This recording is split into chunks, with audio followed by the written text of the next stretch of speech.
Change is call for innovation, and innovation leads to progress. Good afternoon, ladies and gentlemen. I'm Swati from QGLUE, your co-host. I welcome you all to the webinar on trend-driven innovation, the counterintuitive secret to anticipating what your consumers will want next by Tania Christie. Tania heads the Global Insight Network at TrendWatching. Let me give you a quick introduction of QGLUE. QGLUE is the design and innovation arm of QAI, a 25 plus years transnational organization that is helping accelerate design-led innovation through a variety of interventions. While QAI is a global consulting, advisory, and workforce development organization addressing operational excellence, QGLUE uses design-led practices to help business build services that people will adapt and impact the world around us. Using a human-centered approach, QGLUE equips people to solve complex problems by helping them reach a solution that is not just right, but also desirable. Leading thought leaders and practitioners across industries have come together in QGLUE to create an entity leveraging on the legacy and foundation of QAI. I hope you all have a great session. You can send in your questions during the webinar and we'll dedicate the last 10 minutes for Q&A. Over to Nia.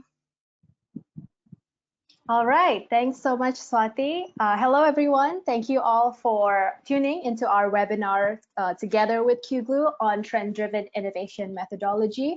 It's a counterintuitive secret to anticipating what your customers will want next. So in the next 45 minutes, we're going to dive deeper into number one, what is trend-driven innovation, or in short, TDI? And number two, how can you be a trend-driven innovator on your own? And lastly, what are some of the trends that we've spotted that will help you make sense of change in a post-COVID world? But we're going to do it differently this time. And in the last part, when I will be sharing with you the trends, I will do it backwards, and I will share with you how we come up with this trends and how we formulate this trend at TrendWatching, so that you will be able to, once you move from this webinar and go on with your daily lives, you'll be able to spot and track trends on your own. So, and then at the end, we're gonna leave some time, about 10 minutes for Q&A. So if you have any questions along the presentation, feel free to just take note of it somewhere else first, and then at the end, you can write it down, and then I'll be happy to answer any question that you have. So before we start, a little bit of introduction about myself. My name is Tania Christie, and you can call me Nia. I'm the head of Global Insight Network at TrendWatching, or TWIN in short. It's a community where 1,700 plus people from all around the world who are forward-thinking, who are passionate about uncovering the latest trends. They come together to share about trends, about innovations that they're seeing in the market. And it's a very dynamic and global community. And outside of TWIN, I also run the content for APAC, and I write and research trends for the APAC market and our APAC clients. That's a little bit about myself. Now, why are you here joining this webinar? I don't typically quote Vladimir Lenin. This is the first time. I hope you trust me on that. But this quote really captures the world today. There are decades when nothing happens, and there are weeks when decades happens. And this is such weeks when we're really living day by day, and we're seeing new things coming into the market, new situation, numbers rising quickly when it comes to our situation with COVID-19. And if you're like me, you might feel so overwhelmed by the pace of change that's happening today. This invisible virus is wreaking havoc to almost all areas of our lives. We saw some areas that is being impacted by COVID-19 in the US alone. We saw this unprecedented chart where right now more than 22 million people in the US claim for unemployment benefits, and this has never been seen before. We also see the impact that it has on the natural environment that we're in, and as all the economic activities are now halted, well, some blessing in disguise, air pollution levels have gone down in various countries, including India as well. And we see millions of people being domesticated at home, and they're looking into new things to entertain themselves. And guess what? How many of you have tried this coffee before? This is Dalgona coffee, and Google search for Dalgona coffee increased by 500% because of the quarantine. And we also see a lot of businesses having to pivot when it comes to their business model, when it comes to their strategy. And this is Airbnb launching an online Airbnb experiences because everyone are confined to their homes. And yes, things may feel very uncertain for a lot of you, not just personally, but also when it comes to your business, when it comes to your job. And amid all of this uncertainty, people are wondering and trying to answer what will your consumers want next? How can you move forward? But I am here to reassure you and share with you a very simple framework that we use at TrendWatching to make sense of change. And more than anything, trend-driven innovation is really about a new way of seeing the world, of trying to make sense of the accelerating pace of change that is happening all around us today, and especially so during COVID-19 era.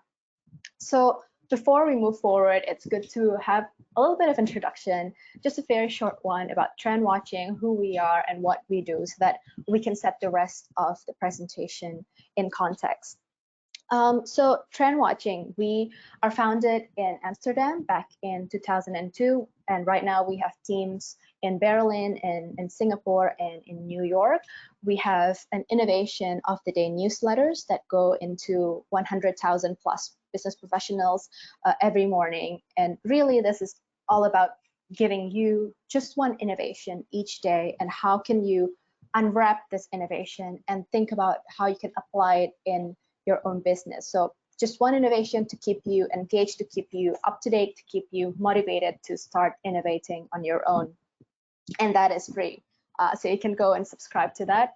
We also offer a premium online database for our clients all around the world, from Spotify to Singtel, to give them a head start on innovations.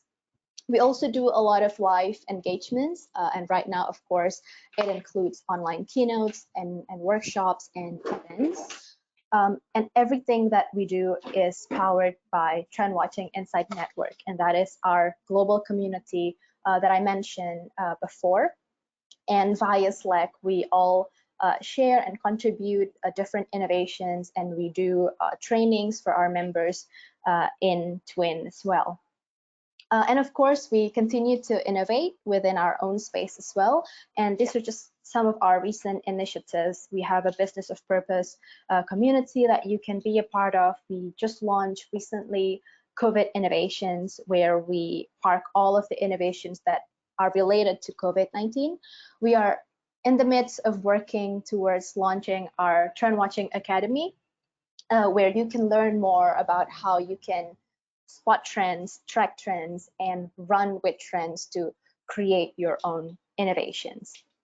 So we're going to talk a lot about trends in this webinar. What do we mean by trends? There's a lot of different definition when it comes to trends, and the world of trends itself is very broad. So at TrendWatching, when we talk about trends, we don't mean fashion trends. We don't know what's the next color palette, for example, that's going to be hot in the next runway. We're not industry specialists. You know your industry better. That's what we always say. But we are here to tell you about consumer trends, the behavior that is changing among your consumers, regardless of their industry. And when we talk about trends, it's not about data. Yes, data is important in understanding trends, but it's only part of the picture. We are interested in digging deeper into what does this data mean when it comes to our understanding of consumer behavior. It's also not about new technology, even though technology is a key driver of consumer behavior. It's not the only one. So we look beyond industry-specific trends, we look beyond data, we look beyond new technology being launched in the market, and it's also not about fads. Fads come and go, but trends emerge and evolve. So if you're thinking about the latest face app feature that the Jonas Brothers are using to make themselves look old, That's not what we're talking about. So what is consumer trend? What is our definition of consumer trend? A consumer trend is a new manifestation among people of a fundamental human need, want, or desire. So let me say that again. A consumer trend is a new manifestation among people of fundamental human needs, wants, or desire. And why do we track trends? Why is it important to track trends? It's important because it will help you meet and surpass customers' rapidly changing expectations. And that's the keyword that we'll be talking about more and more, and that is changing expectations in consumers' life. So at this point, it may sound like it's a mouthful. So we're going to take a step back and really break down all of the statements into the fundamental components, the fundamental trend elements. And crucially, why tracking trends is important is because every businesses, you right now listening to this webinar, amid all of the questions that you have when it comes to doing business in a post-COVID world and all of the other concerns that you might have, in the end, to be successful in the business arena, it's all about understanding what your consumers will want next. And if you're not thinking about that question already, you should be thinking about that question. What will my consumers will want next? And of course, there's a lot of different ways to understand what your consumers will want next. And traditional market research would say, well, if you want to know what consumers will want next, then just ask them. Do surveys or focus group discussions, group interviews to try to really uncover what they will want next. But if you remember back in the days of Henry Ford, if Henry Ford were to ask consumers what they will want next, they would say faster horses. We want faster horses. And there would be no cars. Steve Jobs is also famous for saying that our job is to figure out what they're going to do before before they know what they want. And people don't know what they want until you show it to them. That's why he said, I never rely on market research, and our task is to read things that are not yet on the page. And okay, so if we can't really ask consumers, what about observing them? So a lot of people then go on to do ethnographic research, and they try to really understand the consumers by watching them. But yes, there's some merit to that process, but it can be slow and time consuming. And with the rapid change that is happening in the market, once you have the findings, the situation already evolves and it's no longer relevant. Or right now, a lot of people say, well, we have big data. Why don't we turn to big data? And yes, big data is good in really trying to understand the details, the numbers, and drill down into that level of understanding. But using data alone, it's hard for you to uncover anything really new. So then what's the secret? How can we understand consumers and really anticipate what they want next in a way that is very agile and also robust at the same time? And this is our counterintuitive secret at TrendWatching on how we are able to anticipate and understand what our consumers will want next. And the secret is very simple. To know what your consumers will want next, stop asking the consumers, but watch business innovations instead. So watch business innovations first and then ask your consumers. And at this point, you are probably wondering, how does it work? How can I watch business innovations? And how can that help me understand consumers? And here's why, and here's how. So if we look at trend-driven innovation and the fundamental trend elements, on one hand, you have change. The world is changing all the time, and we know that, especially today when it comes to the pandemic, right? We see the world is changing at such an accelerating pace, and change happens across all sectors, from economic change, political change, societal change, environmental change. Change is happening all the time. And at TrendWatching, we have a way to understand and categorize change.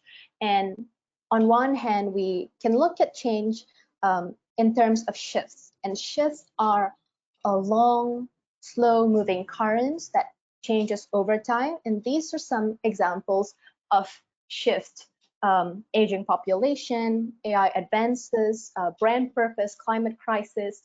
Those are part of shifts. But when it comes to the other side of change, we also have triggers.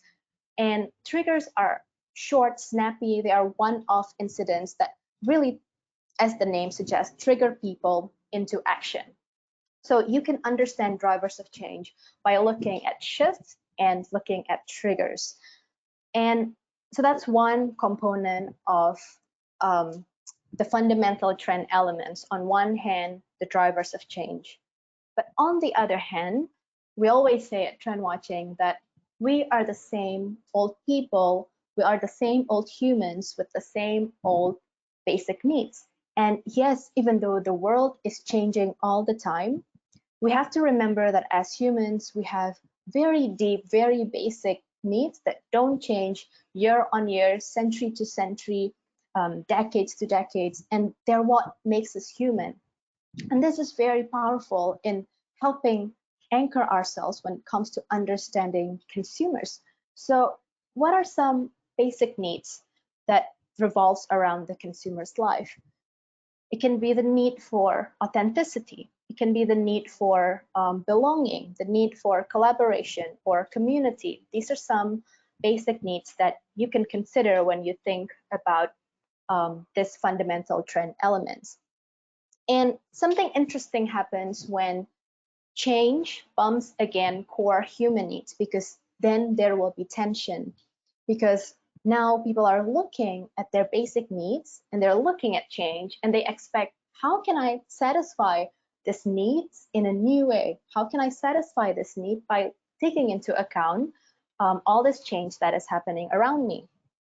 And that is why we look at innovations, because innovations resolve that tension that is created by change and basic needs, and innovations create new expectations. And so that is why we look at innovations. That is the third element of the fundamental trend elements.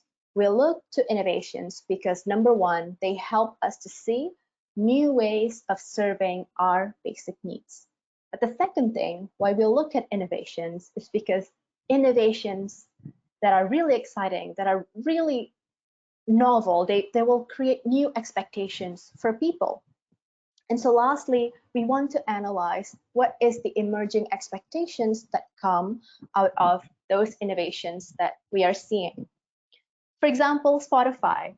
Now almost everyone uses Spotify, and you see that Spotify not only elevate your experience and disrupt your experience when it comes to music, not just in the music industry, but now everyone has that expectation when it comes to personalization, when it comes to relevance. People are saying that Spotify Discover Weekly knows me better than my boyfriend.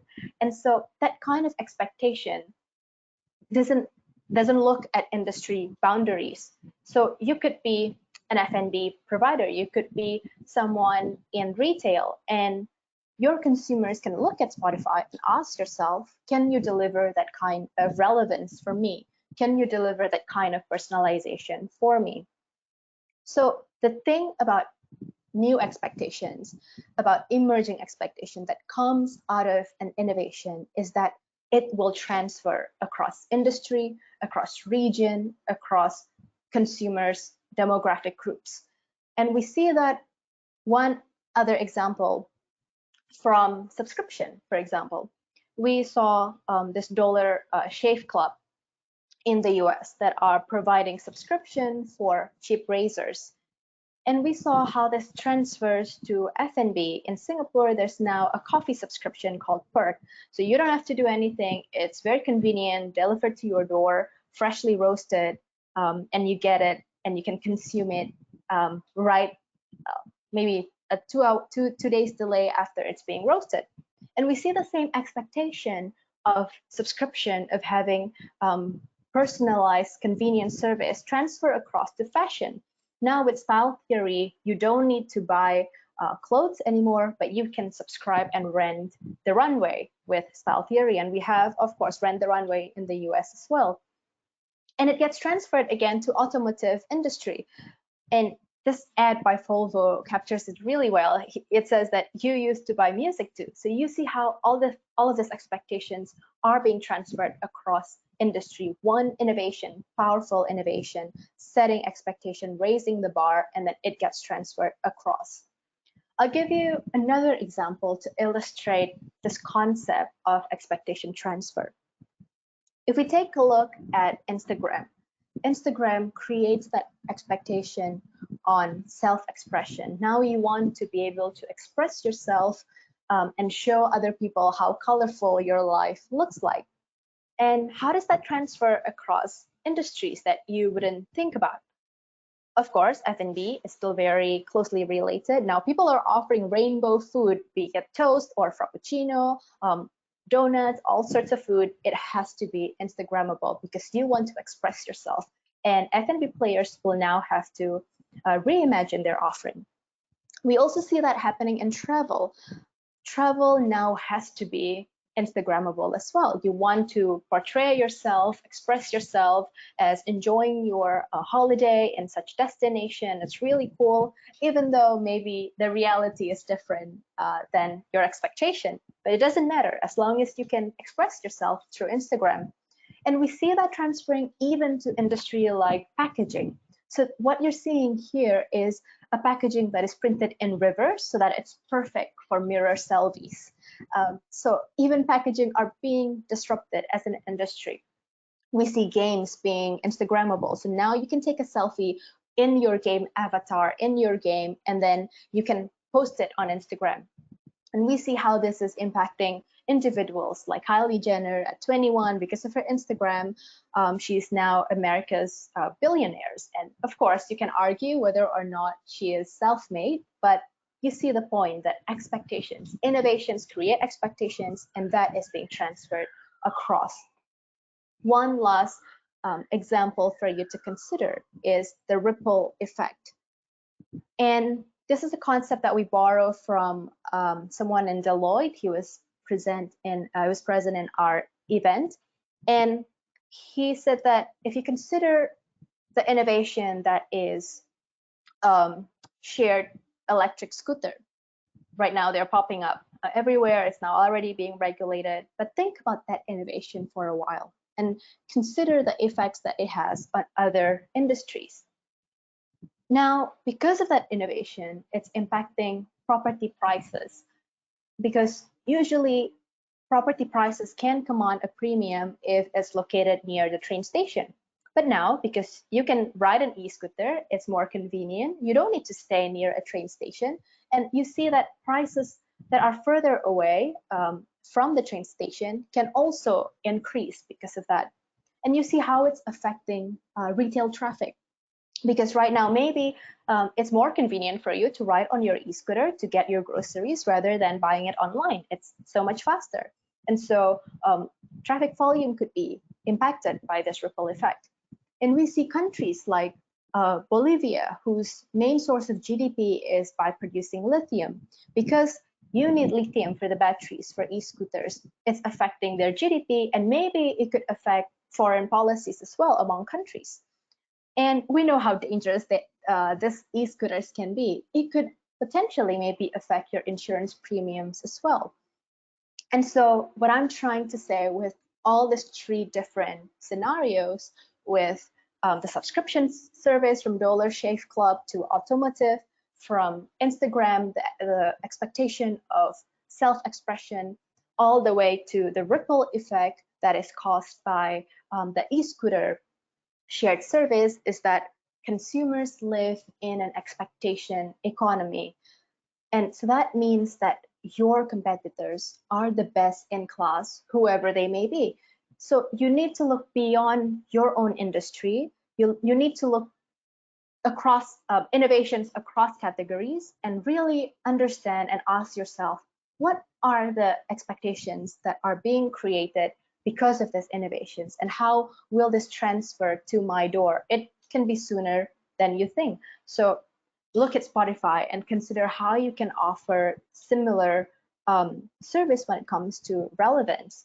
Look at Airbnb and how you can create services or tailor your services so that it offers the same way of connecting with strangers, the same community feel. So look across and see the best in class and try to ask yourself, how can I satisfy the same expectations in my business? And if you forget everything that I say so far, just remember the summary.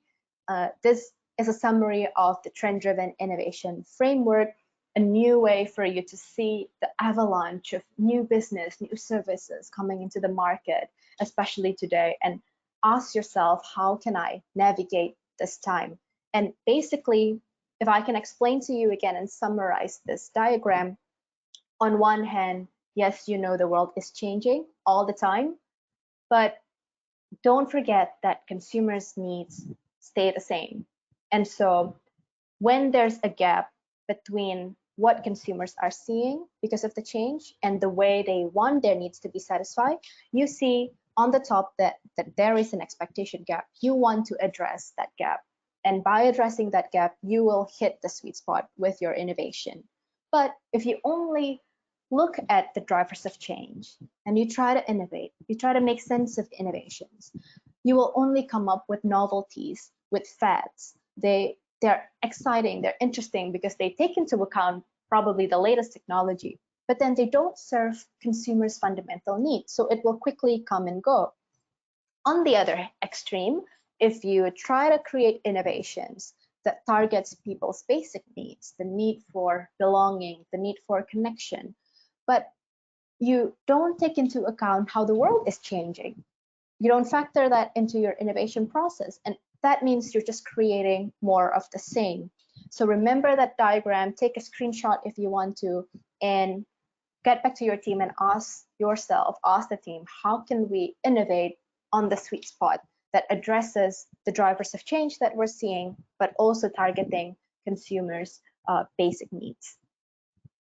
And yes, this takes practice, and I would strongly encourage you to take the time to take one innovation. So it works both ways. You can take an innovation to help you identify trends and ask yourself, what is the basic needs that is being satisfied? What drivers of change plays a part in creating these innovations? And therefore, what are the emerging expectations? And analyzing different innovations using this framework will allow you to start spotting trends. But if you flip it the other way around, you can also innovate using this canvas. So you can ask yourself, what basic needs do I want to satisfy with my business? And what drivers of change are relevant for me that I can actually leverage with my capabilities? Maybe it's augmented reality, virtual reality, or just a simple online e-commerce website that I can use. And then what kind of innovations can I launch? So it works both ways in that way.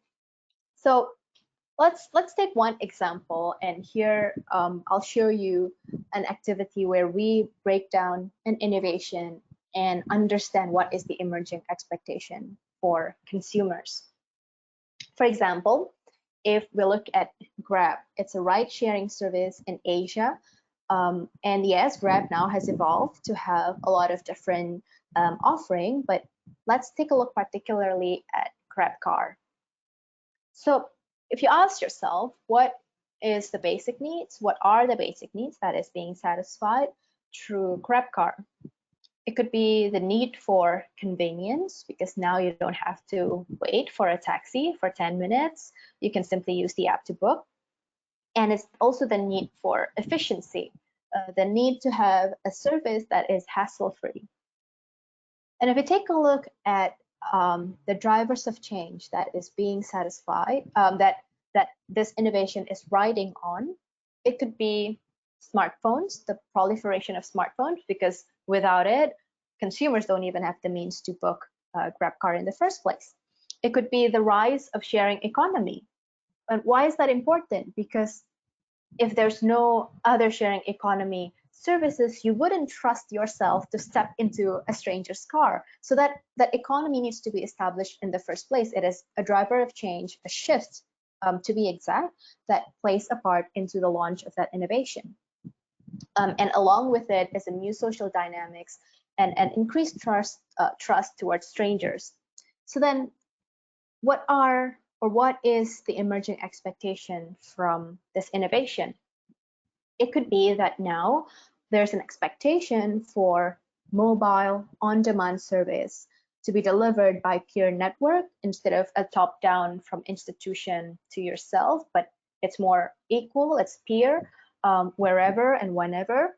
And it's the ability to access and use and enjoy without the hassle of owning. So moving from ownership-based economy to access-based economy.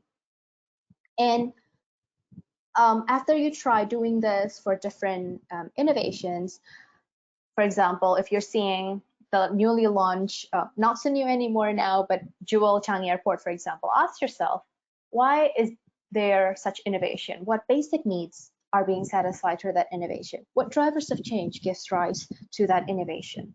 And try and get into this mindset, get into this practice of analyzing innovation that way. And then from there, try to anticipate, therefore, what will your consumers expect of you in your industry. So another exercise that I would encourage you to do, and it's very simple, is this.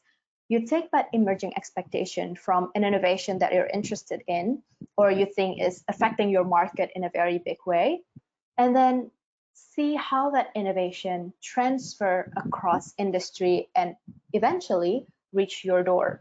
So if we take a look at our previous example, and that is GrabCar, we see how it's creating the expectation for consumers to be able to use and enjoy without the hassle of ownership.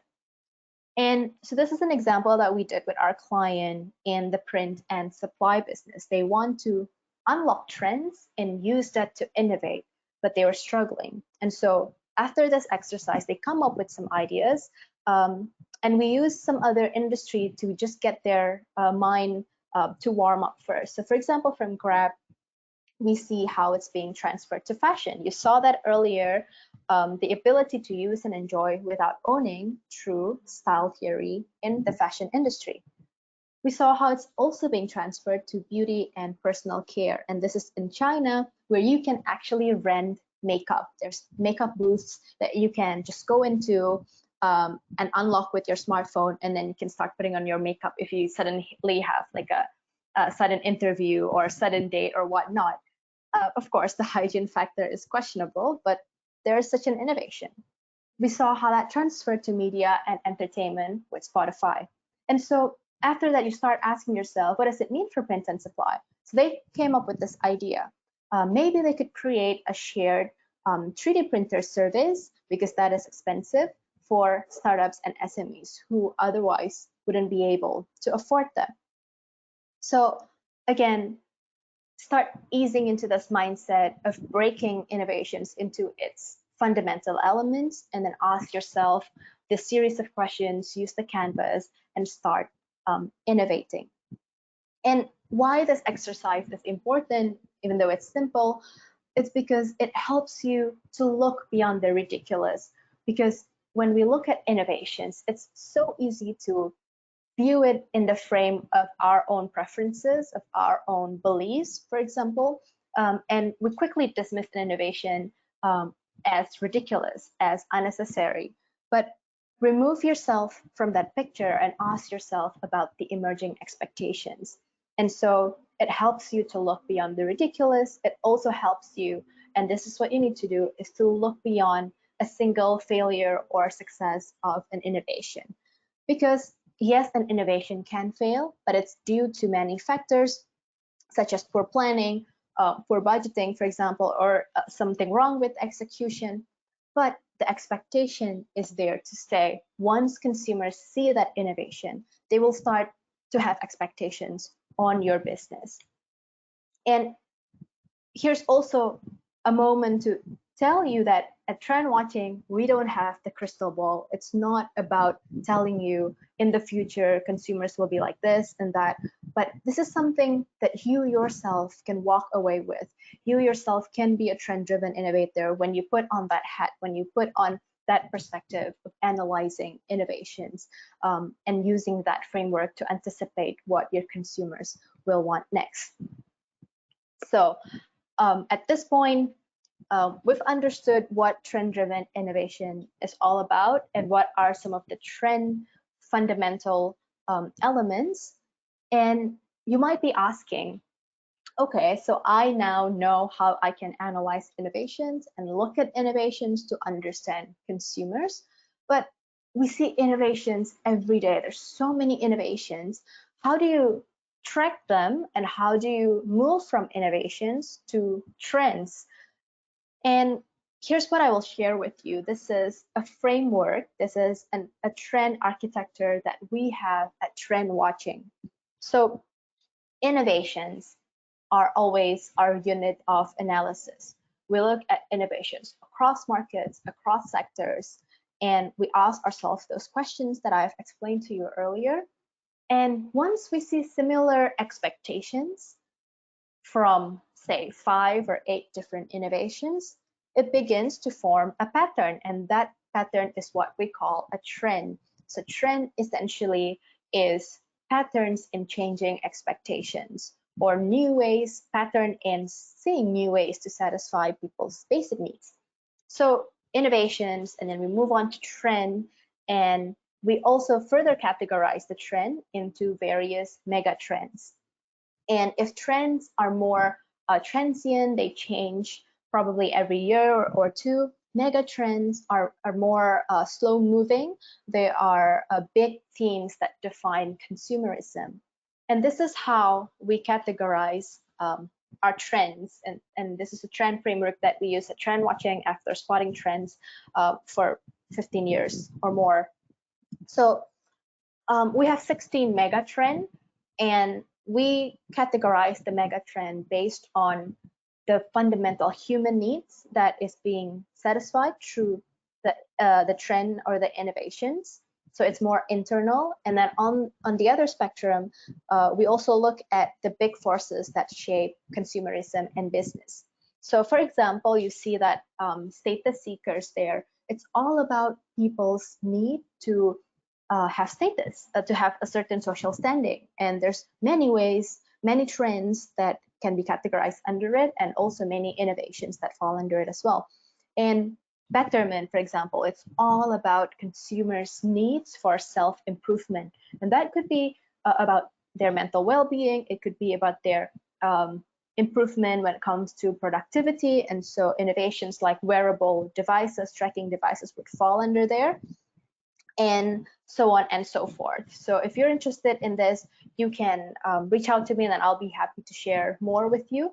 But the crucial thing about the trend framework is it helps you to focus on which innovation is important for you and which trend is important for you to track. So as a business, I would suggest zooming into maybe 3 or 4 mega trend and then just keep focusing and trying to find new innovations there.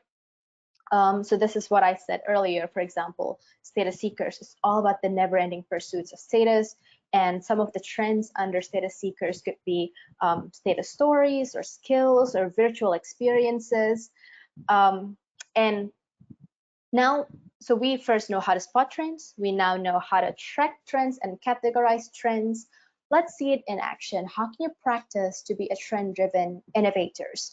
And I know that we might be running out of time if we want to have about 10 minutes at the end for Q&A. So let's see it in action, and maybe we can look at the first 2 ways of how we can come up with a trend.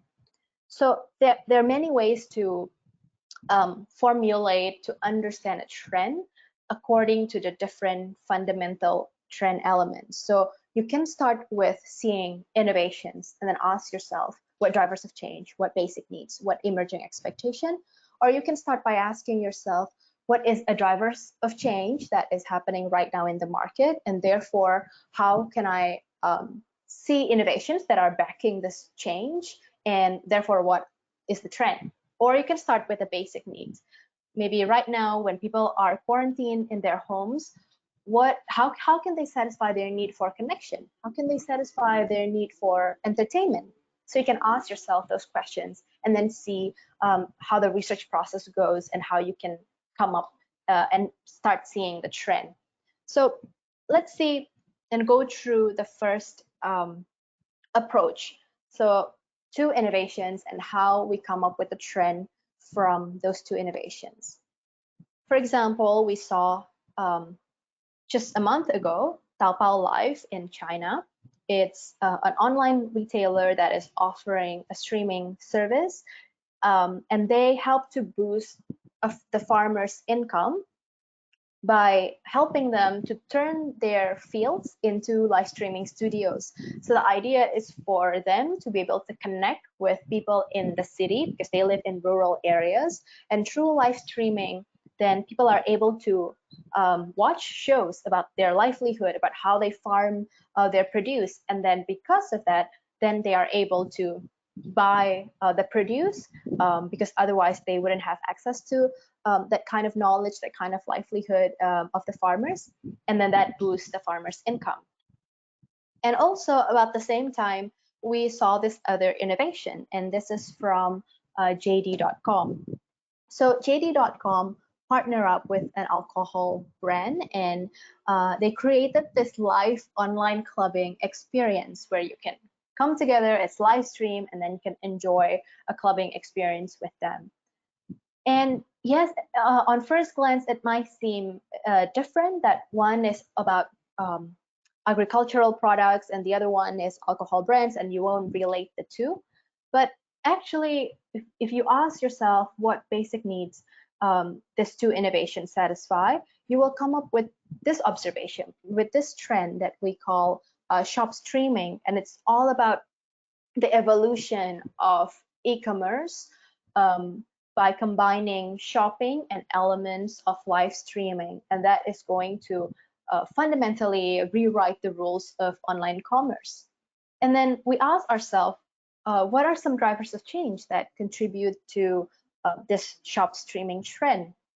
And over the past years, we saw how mobile e-commerce sales grow radically, and now people are moving to shop online, and therefore the space is getting more and more saturated. At the same time, in a different sphere, people are doing more and more social content and expressing themselves more through platforms like TikTok. And we start seeing entrepreneurs like Pearl Bro back in 2017 who find an opportunity to make money out of it. So basically, he does this show where he opens muscles, and then people will have to bet whether or not the muscle that he opens has a pearl in it. And in that process, live streaming himself opening muscles, he made 4 USD billion because of that process. And so big brands jump into it as well. And then shortly after Pearl Bro, you see Taobao Live being open, and now it has become the norm for people to actually start selling online, but not only selling directly, but actually using entertainment, using shows as a means to sell online. And we see the growth of local live stream reaching 450 million viewers and generating 4.4 billion in sales. That's crazy, crazy growth. And underneath all this change, this drivers of change, we understand that it's because people have this need to connect with others online. It's moving digitally, and even more so when people now are in quarantine. So they are now satisfying their needs for connection in this new way. And so then this is the light bulb moment for this trend for shop streaming. For you as a business, how can you look at this innovation, this basic needs that is being satisfied and this drivers of change, and ask yourself, how could you create an online shopping environment where people can just come and hang out and chat? So that is one approach in which we are seeing how you are able to understand and identify a trend by looking at innovations as your starting point, and then start asking yourself the drivers of change, and then ask yourself the basic needs and then the expectation, and afterwards, how can you innovate to address that expectation. And I still have 2 more examples, but I'm happy to share with you the presentation afterwards, so you also can get a glimpse of what are the other 2 trends that are happening right now when it comes to a business environment in a COVID world. But at this point, I just want to wrap this up and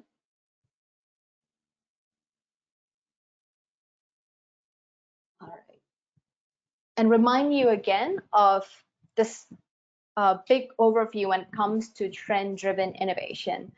It's all about looking at innovation and asking yourself the basic needs and the drivers of change, and addressing the expectation gaps for you to deliver meaningful innovations. And remember that you live in an expectation economy, that your competitors are the best in class, whoever they may be, and you need to start looking at innovations across your industry.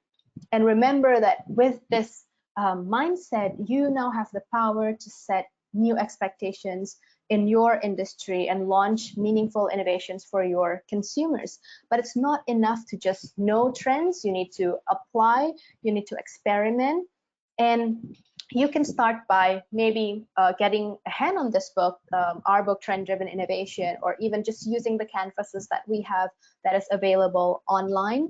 And if you would like to ask me more questions, you can do so in the questions function during this webinar, but you can also connect with me via email or through my LinkedIn. And you can also be part of our global community by joining our Twin network on twin.trendwatching.com, and subscribe to our Innovation of the Day newsletters, where you can get inspired with one innovation a day and then run with the framework that we just learned earlier on how you can turn that insight into innovation.